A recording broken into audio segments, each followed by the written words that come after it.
Hello friends, welcome to my channel that is SRS classes. Friends, आज हम literary term से related कुछ important facts को discuss करने जा रहे हैं जो कि मोस्टली TGT के एग्ज़ामिनेशन में पूछे गए हैं और आगे पूछे जाने की पूरी उम्मीद है। फ्रेंड्स, आइए चलिए स्टार्ट करते हैं। पहला लिटरेरी टर्म है रोमांटिक कॉमेडी। आइए देखते हैं रोमांटिक कॉमेडी क्या होती है। First of all, let me tell you who is the founder of romantic comedy. So, founder of romantic comedy is Robert Greene. Friends, Robert Greene जो है romantic comedy के founder हैं। यहाँ पर मैंने रोमांटिक कॉमेडी का एक प्रॉक्स ले लिया है फ्रेंड, आरसी का मतलब होता है रोमांटिक कॉमेडी। तो इसी के हिसाब से मैं एक्सप्लेन कर रही हूँ। Romantic comedy is a sub genre of comedy. Romantic comedy क्या है? कॉमेडी का एक पार्ट है। Focusing on light hearted humorous plot lines centred on romantic ideas, जो कि फोकस करता है एकदम दिल खुश वाले प्लॉट को। लाइन जो होती है उसकी सेंटर्ड होती है रोमांटिक आइडियाज़ पर। फ्रेंड्स, ऑक्सफोर्ड डिक्शनरी में इसका जो लिटरेरी टर्म को डिफ़ाइन किया गया वो इस तरह से डिफ़ाइन किया गया है कि यह एक जनरल टर्म है कॉमेडी का, जो कि मेनली डील करता है मिसअंडरस्टैंडिंग और फॉलीज़, मतलब गलतियों को, यंग लवर्स के गलतियों को क्या करता है, डील करता है। तो ओवरऑल समझ लेते हैं कि रोमांटिक कॉमेडी के फाउंडर कौन हैं? रॉबर्ट ग्रीने हैं। ये क्या है? एक कॉमेडी का एक रूप है जो कि साधारण लाइट हार्टेड ह्यूमरस, हंसी खुशी खुशमिजाज प्लॉट को क्या करता है, डिफ़ाइन करता है, और जिसकी लाइंस क्या होती हैं, सेंटर्ड होती हैं रोमांटिक आइडियाज़ पर, जिसका कि मेन पॉइंट ही क्या होता है फ्रेंड्स, रोमांटिक ही होता है, रोमांटिसिज्म ही होता है।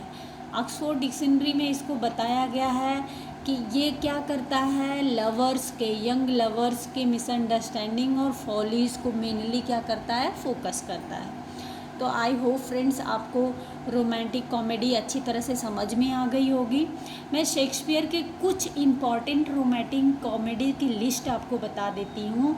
Much ado about nothing is a romantic comedy. Second है फ्रेंड्स कॉमेडी ऑफ एरर्स, आपने पढ़ा ही है कि ये भी क्या है, एक रोमांटिक कॉमेडी है। द टेमिंग ऑफ द श्रीव, ये भी एक शेक्सपियर की रोमांटिक कॉमेडी है। टू जेंटिलमैन ऑफ वेरोना, ये शेक्सपियर की रोमांटिक कॉमेडी है। लव लवर्स लॉस्ट, ये भी क्या है, शेक्सपियर की एक रोमांटिक कॉमेडी है।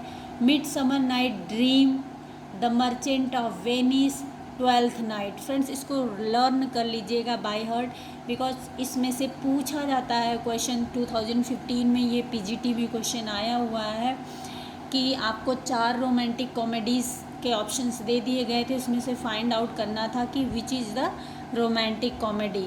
फ्रेंड्स, डेफिनेशन के रूप में भी रोमांटिक कॉमेडी को पूछ लिया जाता है, ठीक है। तो आई होप आपको रोमांटिक कॉमेडी अंडरस्टैंड हो गई होगी। चलिए नेक्स्ट टर्म के बारे में बात करते हैं। फ्रेंड्स देखिए, नेक्स्ट टर्म है हमारा यूनिवर्सिटी विट। फ्रेंड, इसको भी पूछ लिया जाता है कि क्या होता है यूनिवर्सिटी विट्स। और आपने सुना भी होगा कि यूनिवर्सिटी विट्स के कुछ लोग जो शेक्सपियर से हेट करते थे, जब हम शेक्सपियर के बारे में पढ़ते हैं तो मोस्टली जानते हैं। आपने फ्रेंड्स रॉबर्ट ग्रीने का नाम सुना होगा, जिन्होंने शेक्सपियर को एन अपस्टार्ट क्रो कहा था। तो जान लेते हैं कि यूनिवर्सिटी विट्स क्या होते हैं। फ्रेंड्स, ये एक ग्रुप का नाम है जो कि लेट 16th सेंचुरी में क्या किया गया, यूज़ किया गया। किनके लिए? इंग्लिश प्ले राइटर्स और पम्पलेटीज़ के लिए क्या किया गया फ्रेंड्स, यूनिवर्सिटी विट्स का नाम यूज़ किया गया। फ्रेंड्स, ये उन राइटरों के लिए था जो या तो कैम्ब्रिज यूनिवर्सिटी में पढ़ते थे या ऑक्सफोर्ड यूनिवर्सिटी से पढ़े हुए थे। उन्हीं के लिए क्या किया गया, यूनिवर्सिटी विट का टैग दिया गया। जिसमें कि फ्रेंड्स जो कैम्ब्रिज यूनिवर्सिटी में पढ़े हुए थे वो Christopher Marlowe, Robert Greene, Thomas नेसे, ये 3 लोग जो थे फ्रेंड्स कैम्ब्रिज यूनिवर्सिटी से पढ़े हुए थे। और John lily, Thomas lodge, George पीले, ये लोग क्या है ऑक्सफोर्ड यूनिवर्सिटी से पढ़े हुए थे। बाद में फ्रेंड्स हमने यूनिवर्सिटी वीक में एक और नाम पढ़ा है जो कि थॉमस किड हैं, इनका नाम इंक्लूड किया गया था। अब ये कहाँ से पढ़े हुए थे इसका कुछ क्लियर कट डिस्क्रिप्शन नहीं मिलता है। ठीक है फ्रेंड्स, तो आई होप यूनिवर्सिटी वीक आप समझ गए होंगे कि ये क्या है 16th सेंचुरी में यूज़ किया जाने वाला एक टैग था जो कि कुछ राइटरों को दिया गया था जो अच्छे राइटर्स थे। चलिए देखते हैं नेक्स्ट टर्म।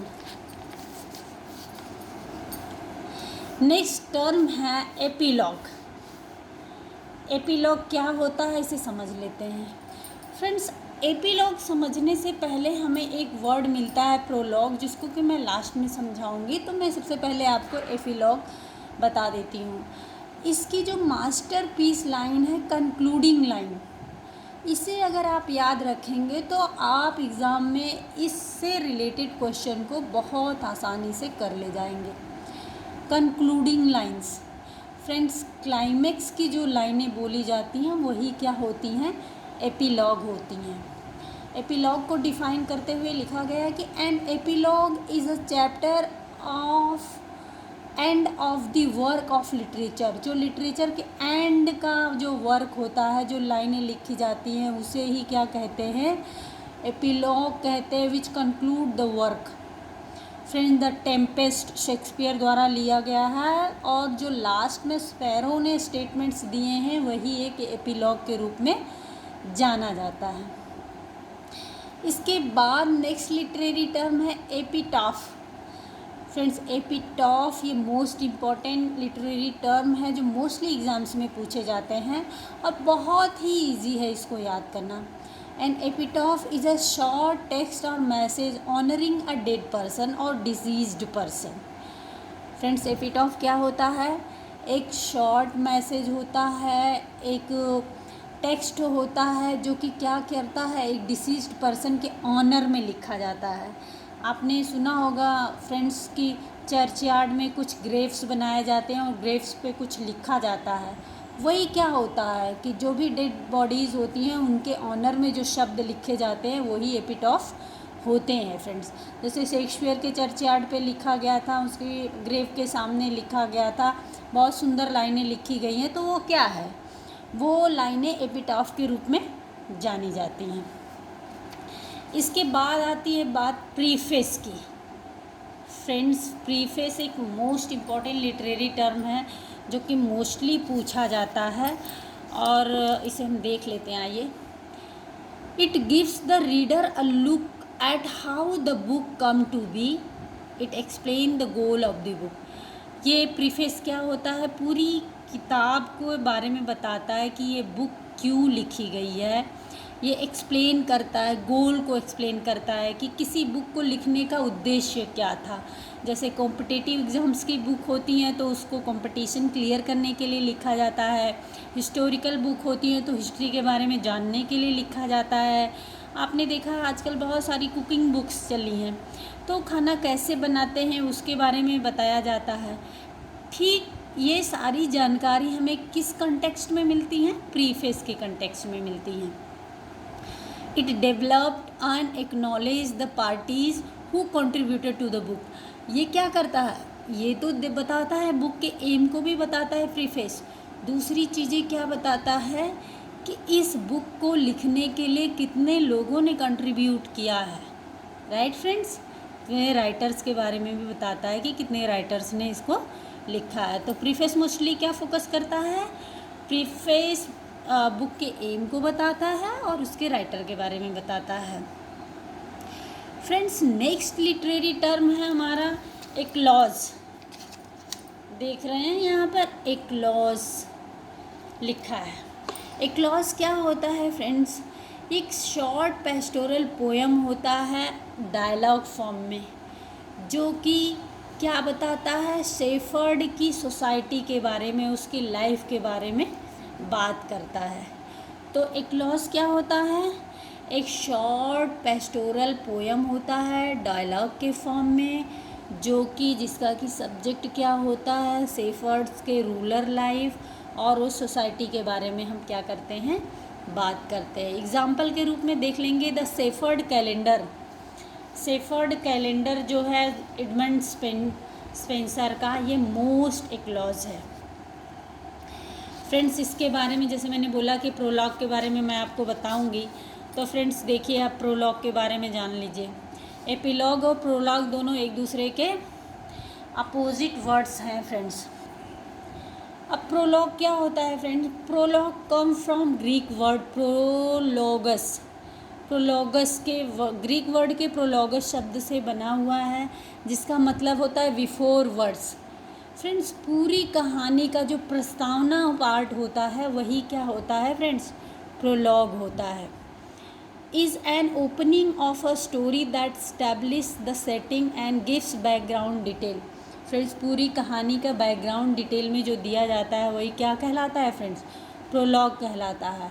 और एपिलॉग जो होता है लास्ट की लाइनें होती हैं, कंक्लूडिंग लाइन्स होती हैं फ्रेंड। मोस्ट एग्जाम्पल के रूप में देख लेंगे प्रोलॉग का, तो कैंटरबरी टेल्स जो होती है जेफरी चाउसर के द्वारा लिखी गई है फ्रेंड्स, वो एक इम्पॉर्टेंट प्रोलॉग के रूप में देखी जाती है। तो फ्रेंड्स आज के लिए इतना ही। Please like my video, share it and give me motivation to make more video. Thank you.